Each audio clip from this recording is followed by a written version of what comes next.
제가 꽤 오래전에 여러분들에게 영화 한 편을 보여드린 적이 있습니다. 설교를 통해서 부분 소개를 드리고 또 거의 영화를 제가 소개를 다 드린 건데요.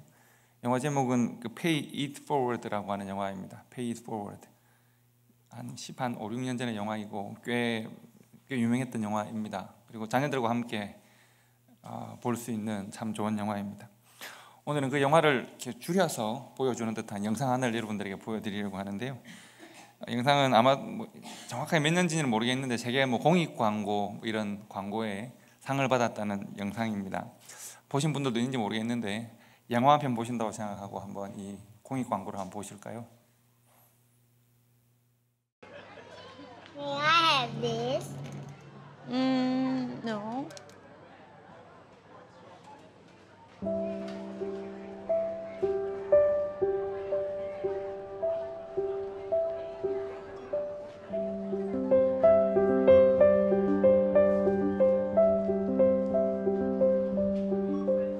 Why don't you get something special for Grandpa?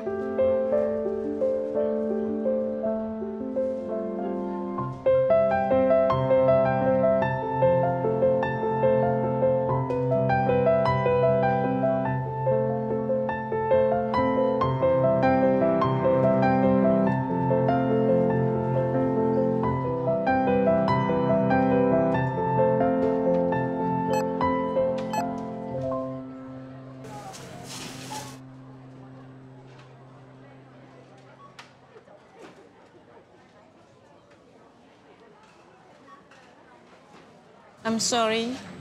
Can I return the cake, please? Sure, yes. I want the cake, please. I won't ask for anything else. Next time, okay? When we can afford it? Last time you said that.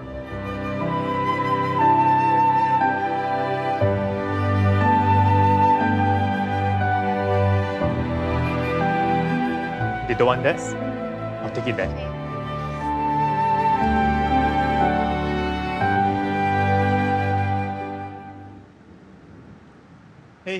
Hey. Hello, this is for you. No, we cannot accept it. Would you please? There's no reason for you to buy the cake for us. Well, when I was 7, my mother wanted to buy me a cake. Mommy, I want this one. But at the counter, we didn't have enough.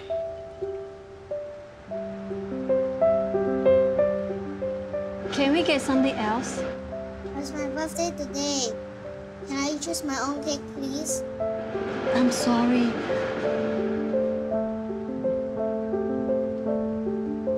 Then, there's this man. I've never met him before.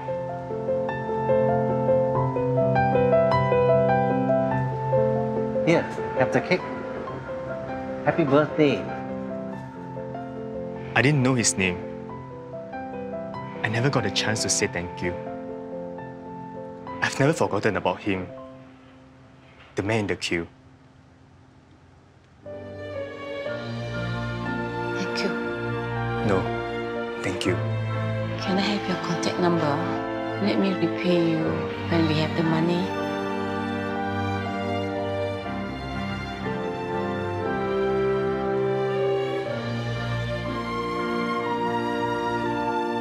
Promise me something, okay? Someday, when you're able to help somebody, you will do it? May I know your name, mister? Well, I'm the man in the queue.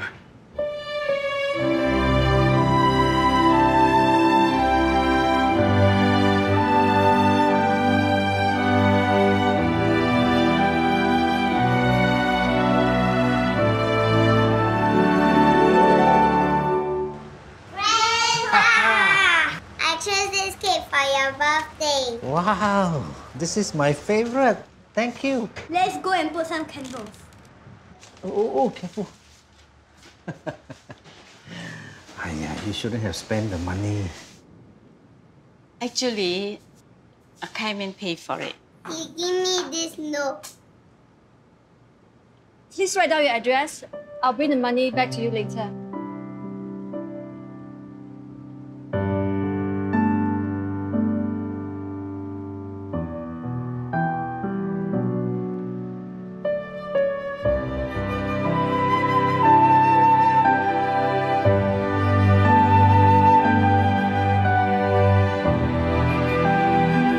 simple act of caring creates an endless ripple.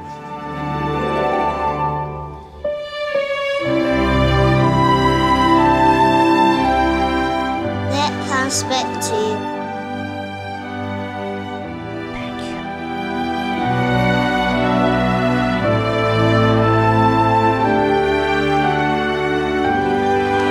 Happy birthday to you. Happy birthday.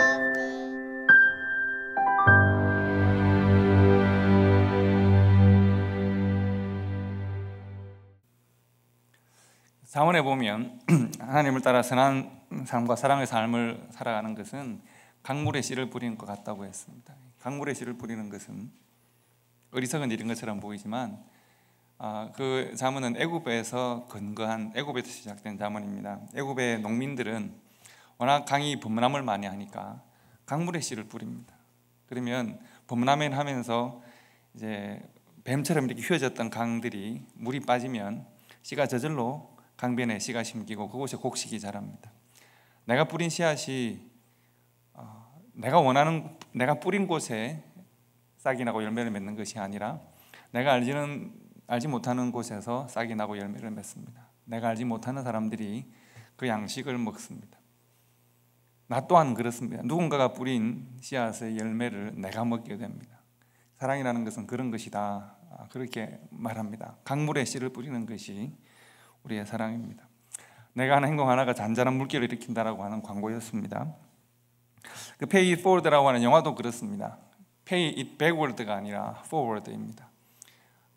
누군가가 나에게 선한 행위를 했을 때 내가 선한 행위를 되갚아주는 삶이 아니라, 물론 그에게도 감사를 하지만 나에게 들어온 사랑과 은혜가 나를 통해서 다른 많은 사람들에게 새롭게 전달되어져야 한다라고 하는 그런 이야기입니다. 그런데 알고 보면 이 선한 삶과 선한 뜻이 나를 통해서 다른 사람들에게 포워딩 된다는 것은 결코 쉽지가 않습니다.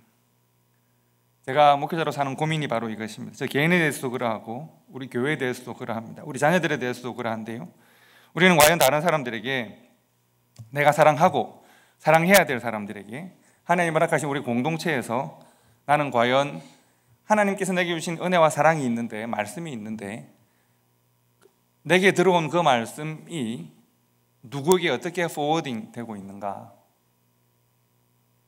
하는 것입니다. 과연 하나님의 말씀은 풍성한 복음으로 열매를 맺어서 제대로 포워딩 되고 있는가 하는 것이 제 고민입니다. 예를 들어서 제가 가끔씩 개인적 자리에서 상담을 하면서 언급하는 한 사모님이 있습니다. 60이 넘으신 필라델피아 근교에서 조그만 이제 크지 않은 목회를 하시는 목사님과 사모님이신데, 아마도 그 사모님이 공부도 많이 하신 분이긴 한데 가정생활이 되게 힘들었던 모양입니다. 모든 목사님들이 가정생활에서 다 목회자인 것처럼 가정에서도 그렇지는 않습니다. 그래서 아마 가정생활이 꽤 힘들었던 것 같고, 사모님이 그 교회 출석하시는 젊은 이제 여자 집사님들, 40대 조중반 여자 집사님들과 함께 기도 모임을 하시는데, 기도 모임을 하면 삶을 나누고 하죠. 늘 이 사모님이 강조하시는 것이 있습니다. 너희들은 나처럼 살지 말라는 겁니다.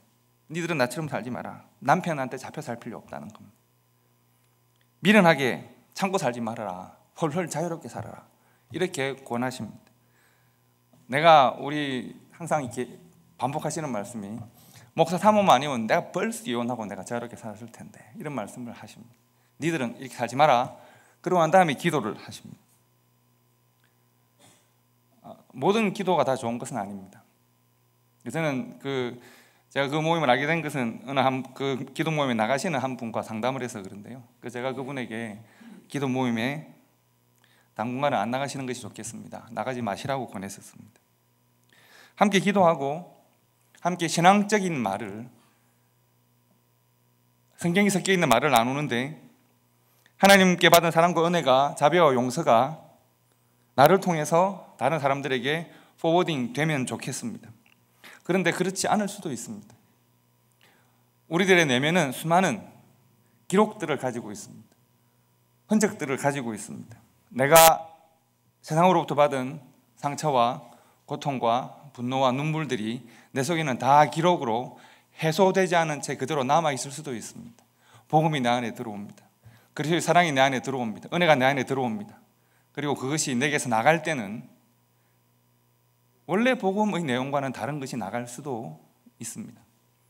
우리 안에 내면의 문제가 있으면 그렇게 될 수 있습니다. 여러분, 굴절이라는 말을 잘 아실 겁니다. 굴절되다. 어떤 뜻입니까? 사전적인 의미는 휘어서 꺾이는 것을 말합니다. 생각이나 말이 어떤 것에 영향을 받아서 본래의 모습과 달라진다 할 때 굴절입니다. 물리학에서도 그렇습니다. 빛이나 소리가 한 매체에서 다른 매체로 들어갈 때 빛의 굴절 이런 것이 일어납니다. 그 경계면에서 그 경계 표면에서 방향이 바뀌는 현상이라고 되어 있습니다.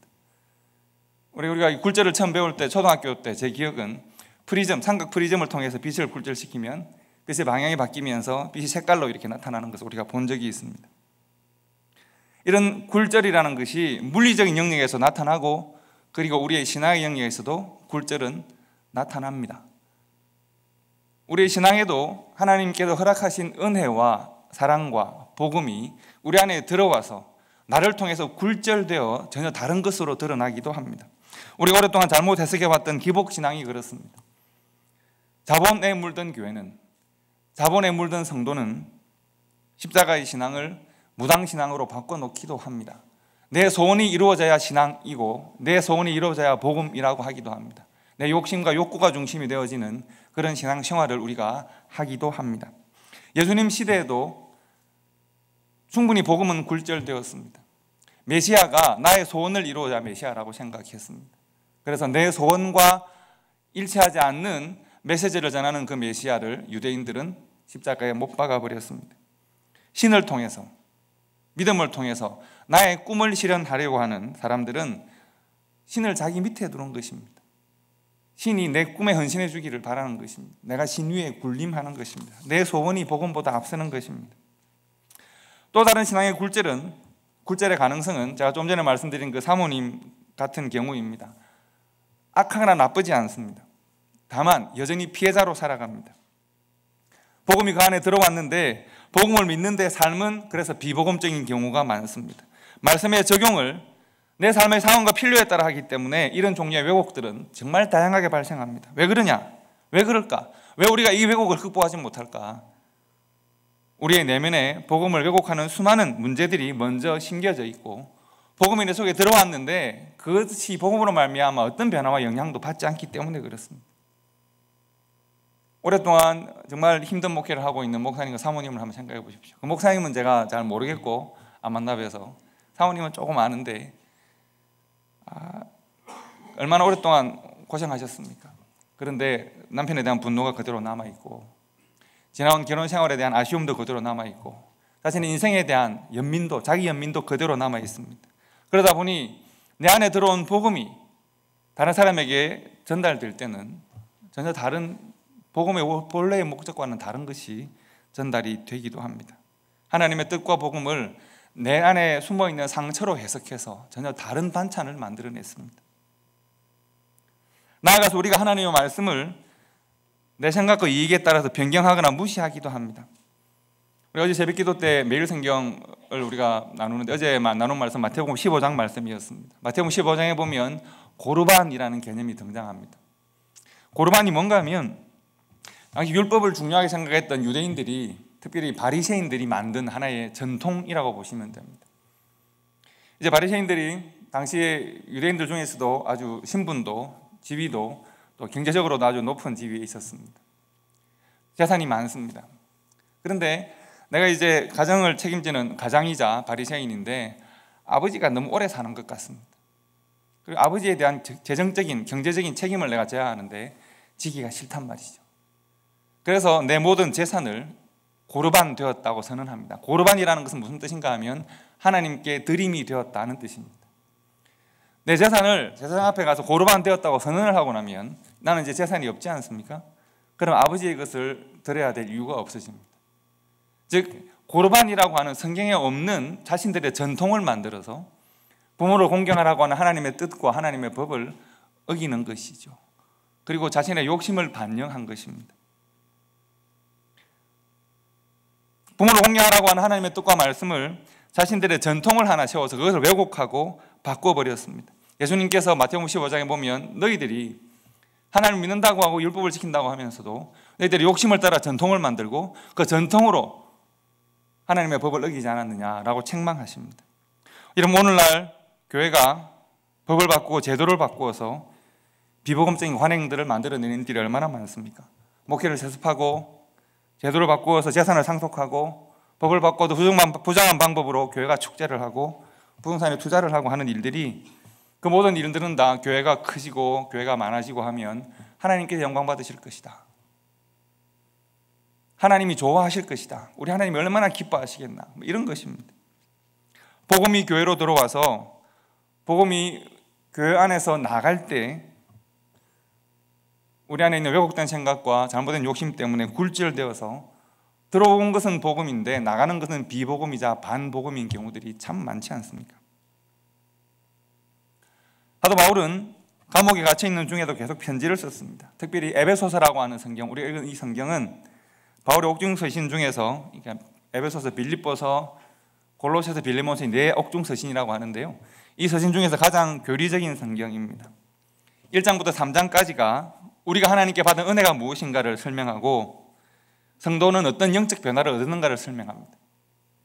4장부터 6장까지는 그래서 우리가 어떻게 살까, 어떻게 실천하며 살아야 될까를 고민합니다. 우리가 받은 은혜와 우리의 신분의 변화, 1장부터 3장, 4장부터 6장까지는 그래서 어떻게 살까입니다. 에베소서 전반부를 보시면 복음의 핵심은 2장 1절에 잘 설명되고 있습니다. 2장 1절을 보시면 이렇게 되어 있습니다. 너희의 허물과 죄로 죽었던 너희를 살리셨도다. 이제 우리가 구원받았다는 것을 선포하는 것이죠. 2장 11절을 보시면 그러므로 너희가 생각하라, 이렇게 권면합니다. 무엇을 생각할까요? 원래 에베소 교회 성도들은 원래 이방인이었습니다. 전에는 너희가 이방인이었고 생명이 없었고 그리스도 밖에 있었는데 이제는 그리스도 안에서 새 생명의 삶을 살지 않느냐, 예수 안에서 너희가 하나가 되어 교회로 모이지 않느냐, 이전에는 너희가 하나님의 은혜 밖에 있는 사람이었는데 이제 너희가 은혜 안으로 들어오지 않았더냐, 이전에는 구원의 문 밖에 있었는데 이제는 안으로 들어오지 않았더냐, 너희가 하나님의 사랑 안에 있지 않느냐, 이 말을 지금 강조하고 있는 것입니다. 에베소서 전체를 보시면 에베소서라는 성경은 참 재미있습니다. 한 부사어구가 계속 반복됩니다. 장소를 나타내는 부사어구인데요, 에베소서에서 계속 반복되어지는 짧은 부사어구가 뭔지 한번 맞춰보시겠습니까? 이걸 보시려면 에베소서 1장 3절부터 14절을 보시면 됩니다. 우리 성경을 찾아보시죠. 에베소서 1장 3절부터 14절까지 여기를 보시면 에베소서에서 계속 반복되어지는 구절이 뭔지를 우리가 찾을 수 있습니다. We can easily find the repeated verse in the Ephesians. For example, it's chapter 1, 3 to 14. It was repeated more than 10 times. You can find it. 우리가 함께 읽을 텐데 우리가 한번 찾아보도록 하겠습니다. 우리 다 함께 읽겠습니다. 찬송하리로다. 하나님 곧 우리 주 예수 그리스도의 아버지께서 그리스도 안에서 하늘에 속한 모든 신령한 복을 우리에게 주시되 곧 창세전에 그리스도 안에서 우리를 택하사 우리로 사랑 안에서 그 앞에 거룩하고 흠이 없게 하시려고 그 기쁘신 뜻대로 우리를 예정하사 우리에게 그리스도로 말미암아 자기의 아들들이 되게 하셨으니 이는 그가 사랑하시는 자 안에서 우리에게 거저 주시는 바 그의 은혜의 영광을 찬송하게 하려는 것이라. 우리는 그리스도 안에서 그의 은혜의 풍성함을 따라 그의 피로 말미암아 속량 곧 죄 사함을 받았느니라.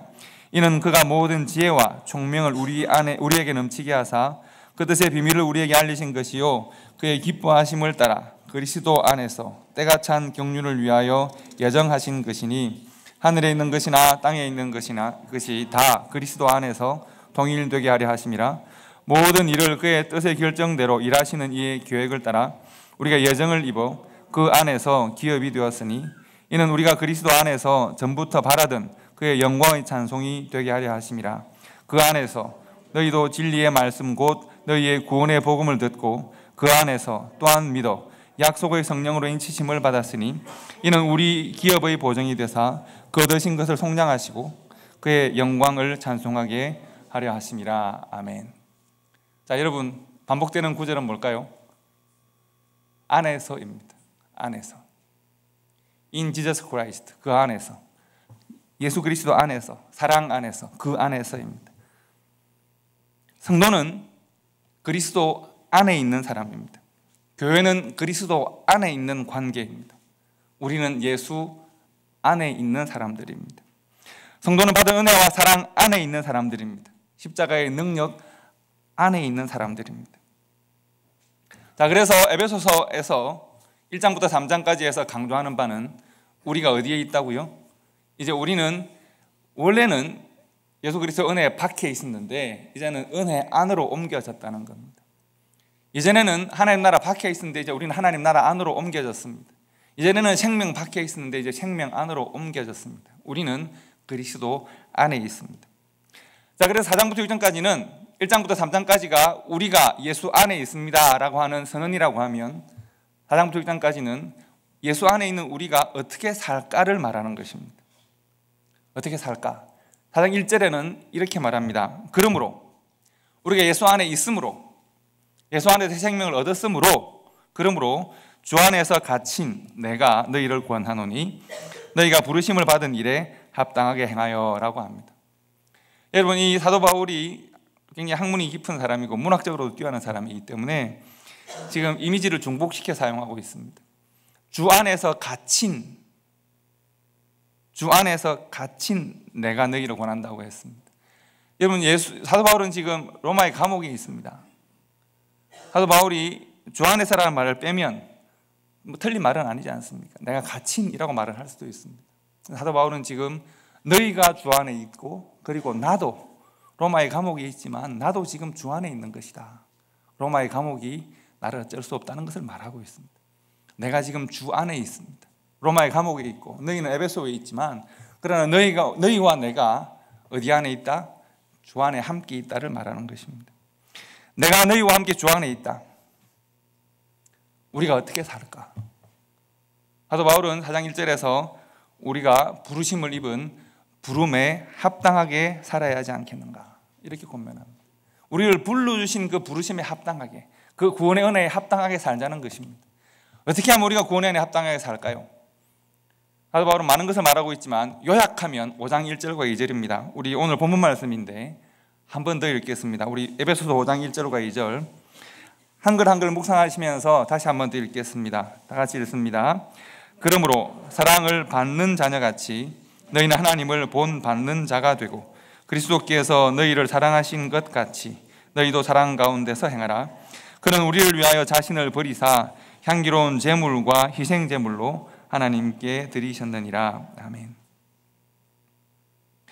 우리가 그리스도 예수 안에서 우리의 부르심에 합당한 삶을 사는 길은 사랑을 받는 자녀같이 살아가는 것입니다. 사랑이 모자라는, 사랑이 결핍된, 이전에는 받았는데 지금은 아닌, 사랑을 잊은 그런 자녀가 아닙니다. 우리의 그릇에 넘치는 사랑을 풍성하게 받는 자녀같이, 우리에게 상처가 있고 아픔이 있고 고난의 흔적이 있고 잊을 수 없는 고통의 기억이 있지만, 그러나 하나님께서는 그 모든 잔을 채우고 넘쳐서 내 잔이 넘치나이다라고 말할 수 있는 귀한 사랑을 우리에게 부어주시기 때문에 사랑을 지금 넘치게 받고 있는 자녀같이, 우리의 과거의 삶이 어떠했건 간에, 내가 어떤 고통의 기억을, 흔적을 가지고 있건 간에, 내 삶에 어떤 상처가 깊게 패여 있건 간에 하나님의 사랑은 그것을 충분히 덮고도 남으니까 사랑을 받는 자녀같이 우리가 우리에게 사랑을 허락하신 그 예수 그리스도를 본받는 자가 되고, 사랑을 받는 자녀같이 사랑을 본받는 사람이 되는 것, 성도가 되는 것이 은혜에 합당하게 받은 부르심에 합당하게 살아가는 삶입니다. 우리가 하나님을 본받고 사는지 본받지 못하고 사는지 척도는 과연 무엇인가? 바로 여기에 있습니다. 과연 내가 하나님을 본받고 사는가? 사랑을 받는 자녀같이 우리가 사랑으로 섬기고 있는가에 있습니다. 자, 그렇다면 물을 수 있습니다. 아니, 그러면 우리가 언제까지, 얼마까지 해야 됩니까? 어디까지 사랑해야 될까요? 2절에 보시면 예수님은 우리를 위하여 자신을 버리셔서 향기로운 희생의 제물이 되셨다고 했습니다. 우리가 서로 사랑하려면 예수님이 우리를 사랑하신 것처럼 해야 예수님의 사랑이라고 말합니다. 예수님은 하나님의 사랑으로 우리를 사랑하셨는데 우리가 자신이 가진 사랑으로 다른 사람을 사랑하려고 하기 때문에 우리는 지속적으로 사랑에 실패합니다. 더 이상 사랑하지 않겠다고 말합니다. 사랑이 없다고 말합니다. 왜 우리가 더 이상 나는 이런 방식의 사랑과 헌신과 봉사를 하지 않겠다고 말하는가? 그 소스가 나 자신이었기 때문입니다. 거룩한 말로 포장하고 거룩한 말로 나를 합리화하긴 했지만 나는 내가 가진 것을 사용해 보니 내가 가진 것은 금방 끝나버리고 더 이상 내게 소스가 남아있지 않습니다 라고 고백하는 것 같습니다. 예수님께서 하나님께 우리들에게 권면하시는 말씀은 누구의 사랑으로 사랑하라고 말합니까? 넘치게 부어주시는 하나님의 사랑을 사용하라는 것입니다.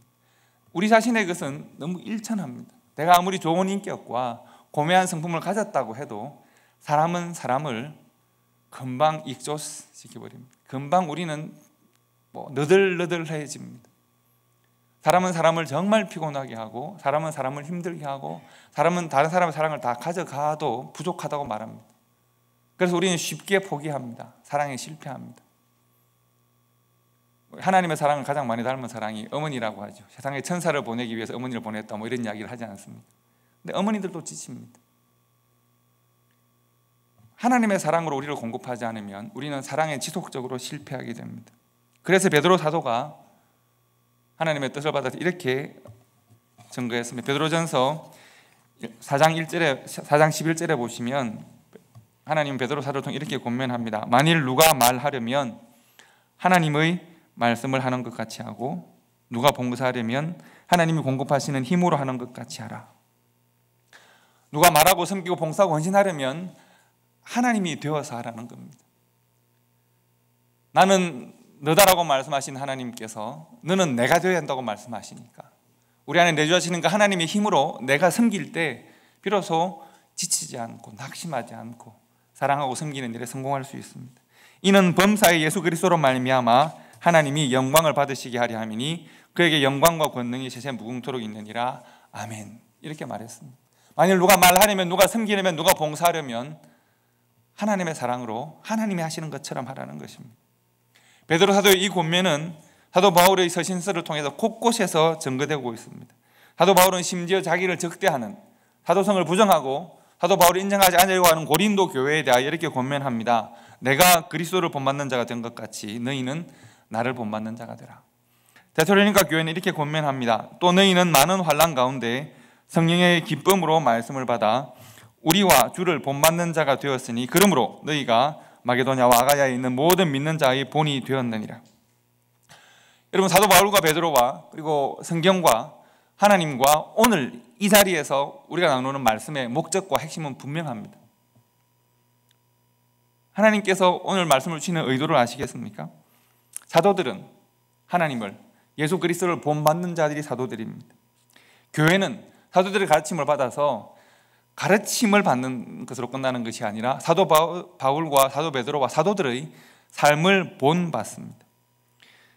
그리고 성도들은 교회를 본받습니다. 먼저 믿은 성도들이 나중에 믿는 성도들, 먼저 믿은 교회가 나중에 믿는 교회의 본이 됩니다. 그리고 교회는 세상의 본이 됩니다. 교회와 성도들이 세상에서 예수 그리스도의 본을 증거하는 증인이 됩니다. 하나님께서 이렇게 부족하고 연약하고 어리석은 우리를 택하시고 나는 너다라고 말씀하시는 이유가 여기에 있습니다. 어떻게 우리가 예수 그리스도일 수 있을까? 내가 어떻게 예수를 증거할 수 있을까? 예수님이 우리 안에 계신 거 그거는 좀 알겠는데 내가 예수님이 되어 세상 가운데 전할 수 있을까? 성경은 그렇게 할 수 있고 해야 한다고 말합니다. 어떻게 우리가 그렇게 할 수 있을까요? 바로 이 본받는 데서 그렇습니다. 우리는 예수 그리스도를 본받아서 서로를 통해서 드러난 예수 그리스도를 본받아서 우리 세상 가운데 나아가서 예수를 증거할 수 있습니다. 성경에서 본받는다는 말은 두 가지 의미로 사용됩니다. 첫 번째 뜻은 imitate입니다. 우리가 왜 imitation 많이 사용한다고 하죠. imitation은 뭐죠? 그대로 카피한다는 겁니다. 똑같이 흉내를 내는 겁니다. 사도 바울이 나를 본받는 자가 되라고 했을 때 imitate라는 단어를 사용합니다. 나는 예수 그리스도의 이미테이션이 될 테니까 너희는 나의 이미테이션이 되고 너희의 자녀들은 너희의 이미테이션이 되게 하고 그 자녀들은 또 그들의 이미테이션이 되게 하라. 그래서 내 삶을 본받는 사람이 아니라 내 안에 있는 내가 본받았던 예수를 본받는 사람들을 계속 생산해 내라는 것입니다. 여기 고민이 있죠. 과연 우리가 그러면 예수님을 완벽하게 이미테이션 할 수 있을까? 완벽하게 내가 카피할 수 있을까? 그래서 때로는 본받는다는 말은 리플렉터라는 말로 사용되어지기도 합니다. 거울입니다. 거울은 우리를 그대로 리플렉트합니다. 예수가 나에게서 리플렉트 되는 것입니다. 나에게 들어와서 나가는 예수 그리스도, 우리 교회에 들어왔다가 나가는 복음, 한국 교회에 들어왔다가 나가는 사랑과 은혜, 현대 교회, 우리 이 교회, 미국 교회에 들어온 예수 그리스도의 십자가, 우리에게 들어온 이 놀라운 은혜와 사랑이 말씀이 우리에게서 들어와서 나갈 때 어떤 모양, 어떤 메시지로 리플렉트 되고 있는가, 이것이 우리의 고민이어야 합니다. 복음이 내게 들어와서 나갈 때 내 인격과 내 삶과 내 경험과 나의 변화된 모습과, 그래서 그것으로 말미암아 복음이 풍성하게 옷 입혀져서 풍성한 열매와 더불어서 복음이 증거되는가? 복음은 때로는 왜곡되지 않는가? 복음은 때로는 다른 메시지로 증거되고 있지는 않은가? 복음은 때로는 내가 복음이라고 우리가 말을 하잖아요. 자기가 복음을 마음대로 해석해서 전하는 것은 아닌가? 우리는 복음을 리플렉트해야 하고 예수의 사랑을 리플렉트해야 하고 십자가의 은혜를 리플렉트해야 하는데, 그것이 교회이자 성도이자 그것이 곧 십자가의 믿음인데, 우리는 과연 예수 그리스도를 이미테이트해서 복음을 제대로 리플렉트하고 있는가? 우리가 이런 고민들을 계속 해야 합니다. 성도 여러분, 오늘 여러분과 함께 제가 어떤 말씀을 나누고 있는지는 명백하게 아실 겁니다. 메시지는 정말 심플합니다. 어떤 메시지인가요? 예수 그리스도를 본받아야 한다는 겁니다. 우리의 본을 증거해야 한다는 겁니다. 여기에 반대하시는 분이 있으신가요? 예수를 믿는데 이걸 어떻게 반대하겠습니까? 중요한 것은 우리가 이것을 인정하는 정도로 거쳐서는 안 된다는 겁니다. 사도 바울은 빌립보서에서 이렇게 말을 합니다. 형제들아, 너희는 함께 나를 본받으라. 그리고 너희가 우리를 본받은 것처럼 그와 같이 행하는 자들을 눈여겨보라 라고 권면합니다. 왜 이런 표현을 썼을까요? 쉽지 않기 때문에 그렇습니다. 형제들아, 너희들은 다 함께 나를 본받자. 그리고 너희가 나를 본받은 것처럼 너희들을 본받는 사람들이 있지 않느냐, 그 사람들을 눈여겨서 한번 살펴보자. 본받는 것은 결코 쉽지가 않다는 겁니다. 다르게 증거될 수도 있기 때문에 그렇습니다. 우리가 서로를 눈여겨 살펴봐야 합니다. 우리 자신들을 신중하게 지켜볼 수 있어야 합니다. 우리는 이 세상에서 예수님께서 맡기신 세상을 변화시키는 일, 이웃을 우리 곁에 세워서 함께 하나님 안으로 인도하는 일, 당신도 주 예수 그리스도의 은혜 안에 있을 수 있습니다. 우리와 함께 합시다. 왜요? 라고 물을 때 내 속에 있는 예수 그리스도를 보여줄 수 있는 귀한 사명을 받은 사람들입니다. 우리는 본 받아야 하고 본을 보여야 합니다. 누군가 나처럼 살고 누군가 나처럼 신앙생활을 할 수 있도록, 누군가 나처럼 믿으면 되도록, 나와 같은 변화된 인격과 성품으로 살아갈 수 있도록 그리스도께서 나를 어떻게 변화시키셨는지를, 복음이 어떻게 나를 변화시켰는지를, 나는 복음으로 말미암아 어떻게 성장하고 변화되고 있는지를 보여줄 수 있어야 합니다. 그리스도가 내 삶에서 이미테이트 되어야 하고, 그리스도 안에서 그리스도를 리플렉트해서 내가 리플렉트된 예수 그리스도가 되어 세상 가운데 예수를 보여주는 일을 해야 합니다. 이 일이 쉽지 않기 때문에 빌립보서의 사도 바울은 지켜보라, 눈여겨보자 라고 권면하고 있습니다. 사랑하는 성도 여러분, 우리는 이 귀한 일에 서로를 도우면서 서로에게 그리스도의 은혜를 발견하고 함께 십자가의 복음을 지고 가야 될 성도들입니다. 이 일들을 잘 감당할 수 있도록 서로 협력하고 서로를 도와서 함께 우리 자신들을 지켜보고 서로를 도와서 본이 되고 본을 보이는 귀한 사역들을 은혜 가운데 감당하시는 초대교회와 성도가 될 수 있기를 주님의 이름으로 축복합니다. 기도하겠습니다.